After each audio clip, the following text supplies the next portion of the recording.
Hello everyone, welcome to the page Inside Angle. I'm Ashish Agarwal, co-founder to the page. I'm an all India rank 36 in my CA final. I have done my articleship from PwC, and I'm working as a management trainee with Marico in their Ignite program, the Future Leadership program. So today I will take you through how Marico is, how things happen, what role I am currently placed into, or what can you expect from the role, and also how would the interview process go, and how can you get into the dream company that you want. So we have started this initiative Next in CA Careers. But you already know we have 14 videos already floated. So this is the 15th one that I'm uploading. Why I'll just take you in brief through the interview process, because we'll have a separate video completely wherein we'll have a complete draft of the interview processes or how things happen on the industry, why should a person go into industry. So we have a separate video for that we'll be uploading in the next week. So I'll just take you through the interview process in a brief. It will be a 7 to 8 stages program where there would be 3 online tests, wherein it would be a linguistic test, a deductive test, and a psychometric test.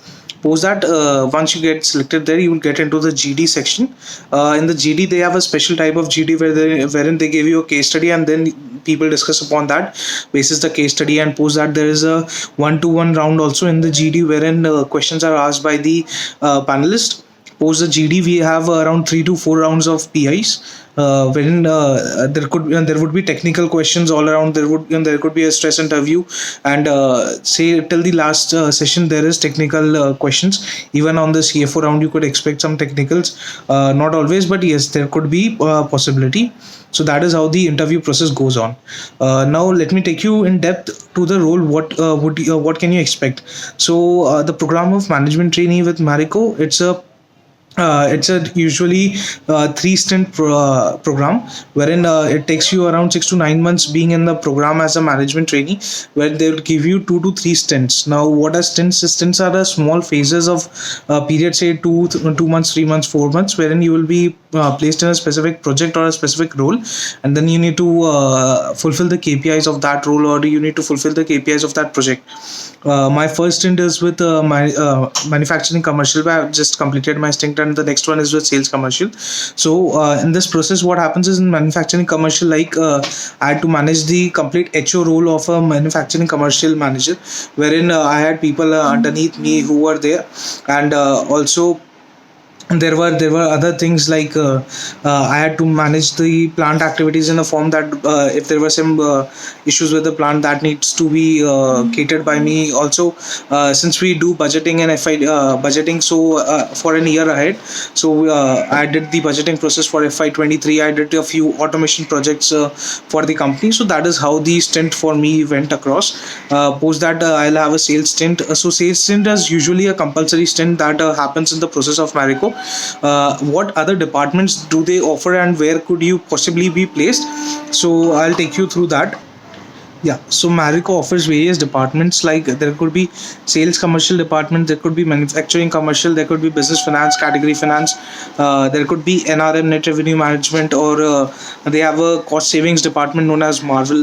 That is one of the things. Also, a sales stint, as I said, is a compulsory stint. Usually, there are FCM roles, but that does not usually happen in a stint. But say you could visit a factory for 10-15 days and also understand the working over there.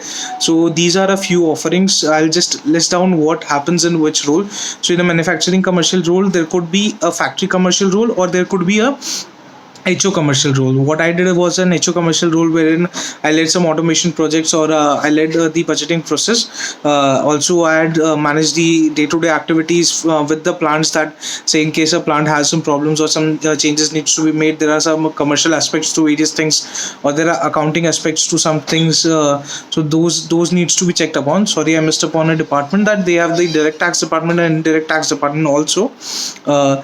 So here what happens in the HO commercial is this. But say if you are placed in a factory commercial role, there you need to manage a complete factory, where you would have around 5-10 people working under you. You will see the whole commercial thing. You will see the costing of the products and everything. Obviously, there are works head who are exactly in depth of these things, but you need to see the commercial aspect of the things, the viability. Also, you need to say have presentations to the CFO, to the various heads, to the partners we have. to make them understand why a project is viable, why it is not. You need to drive those projects, you need to bring in savings. So this is what a commercial department does. On the sales commercial side, they manage the complete commercial side for the sales department. So there are various channels of sales, like there could be modern trade, there could be e-commerce, there could be the normal selling channels via the depots and all. So that is what comes under the sales commercial management.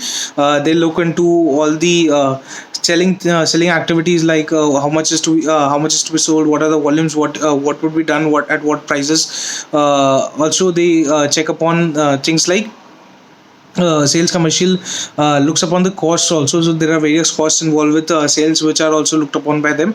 Next is the net revenue management, which is a very amazing department that we have, wherein we look upon the activities. Say the word itself says net revenue management. So that is what they wanted to bring in, is a say gain to the company in the form of the complete revenue management, that what prices are to be charged, where, to which demography, which customers, and how. So that is something that is covered in NRM. The NRM is a very in-depth subject that you could find in, say, various consulting companies also.